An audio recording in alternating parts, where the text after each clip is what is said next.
অলি সোনা, আজকে তুমি কি দিয়ে ভাত খাচ্ছ? ফিশ, ডিম আর কি? কি? ডিম, শাক। এটা কি? এটা মাশরুম। আর এটা? এটা সবজি, অনেক রকম সবজি আছে এর মধ্যে। ঠিক আছে, এটা শাক, এটা ডিম, এটা ফিশ। হ্যাঁ, এবার খেয়ে নাও।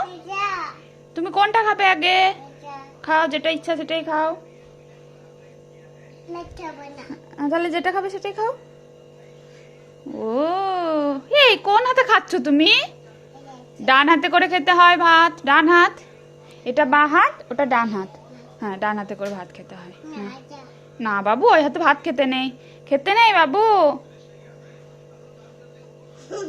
না, দুষ্টুমি করে না, ডান হাতে করে খেতে হয়। আমরা তো এই হাতেই করেই খাই, দেখেছো? হ্যাঁ, তাহলে তুমি ওই হাতে করে খাও। তাহলে বলবে অলি ব্যাড গার্ল, সবাই বলবে। ওই হাতে করে খাই না, ডান হাতে লাগাও, লাগাও। শুধু ভাতগুলো খাচ্ছে গো। খেপি।